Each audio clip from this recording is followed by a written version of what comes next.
Being a fearful, avoidant woman myself that had a situation with an anxious man, I want to talk about how to properly love a fearful, avoidant woman. Say you are in this relationship with her, things are starting to get rocky, she's pulling away a bit. People tend to do the wrong things in this scenario. So here's the spectrum of attachment styles. You have anxious attachment over here, you have dismissive avoidant over here, and you have fearful avoidant right in the middle. The fearful avoidant swings back and forth between anxious and avoidant.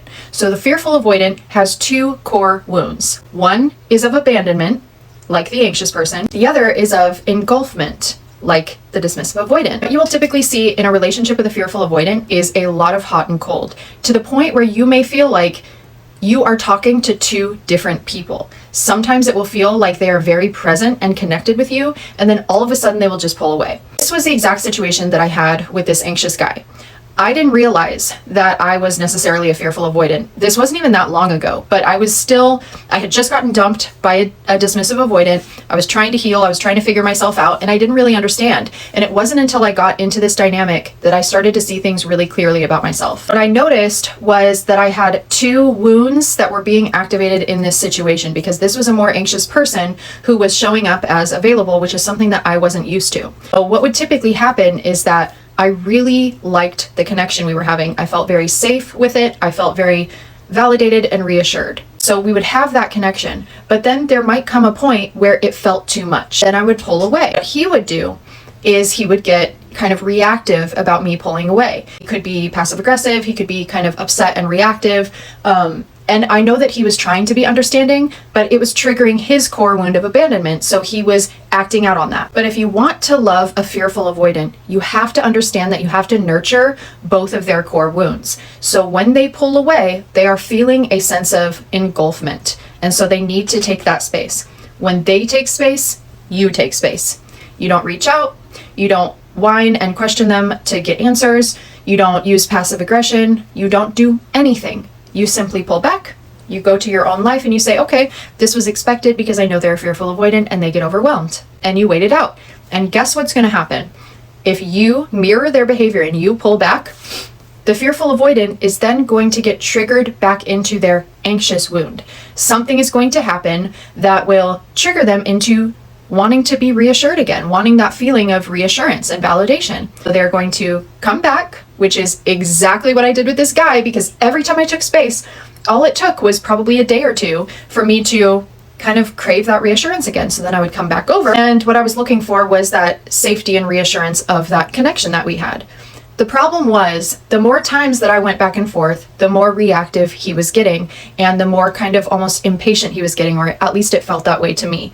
And I don't blame him. He didn't understand. I didn't understand at the time. And you don't need to live your life catering to a fearful avoidant. I just want to say that. You don't have to do this if you don't want to.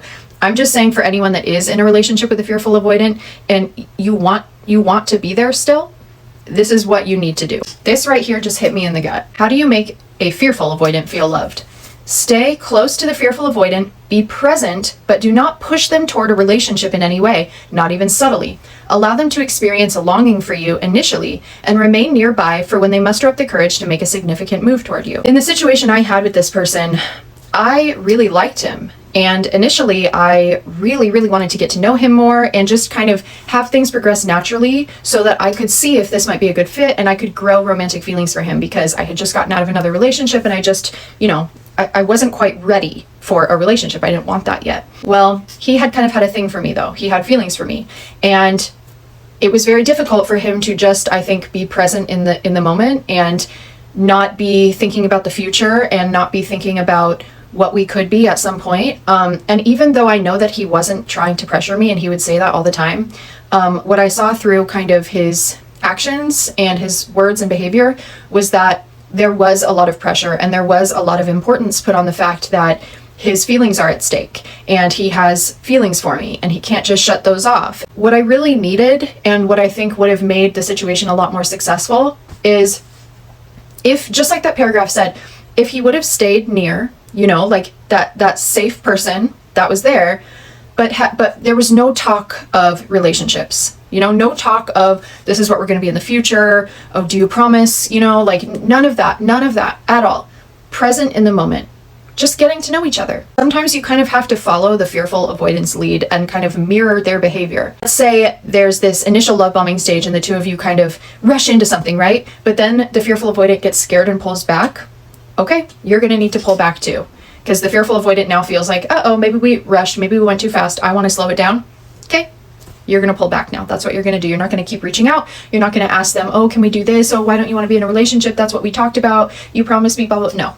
If you want to make it work, you're going to pull back. And you pull back without putting up a fight, without resistance, without reaction, okay? It's going to make the fearful avoidant feel safe again to come back for reassurance and re-engage. And you're going to be connected and present and enjoy those experiences with them. And I think that the more that you can do this, the safer that you become to the avoidant, where maybe they don't always feel like they have to take so much space now.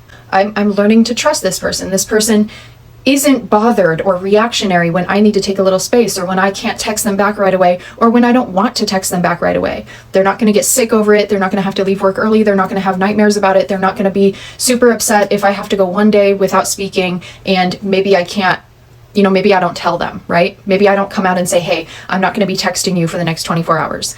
Maybe I don't know that that's how I'm feeling, but maybe it is. And maybe I just need that space. And if they also pull back and just say, oh, okay, she's not texting me today, that's fine. That makes the fearful avoidant feel like, oh, okay, they have their own life. They're not worried about what I'm doing. I can still be independent. I still have this autonomy. So that makes me feel safe to come back to the situation. When the anxious person starts to get very reactionary and needy and clingy and desperate and constantly negging to have conversations and, things like that, you are pushing the avoidant so far away. I don't care if it's fair or not, okay? I am just breaking it down exactly how it feels to the avoidant person. Last thing, this I thought was really good from an article. One thing I usually don't discuss with this principle is the importance of closeness when the fearful avoidant is not pulling away, of being present in the moment. So much emphasis gets put on when the avoidant does pull away, but if you can be connected and present in those good moments, oh, that is so important to the avoidant, to make them feel safe, to make them feel like it's okay that they maintain their sense of independence and that it's not going to kill you.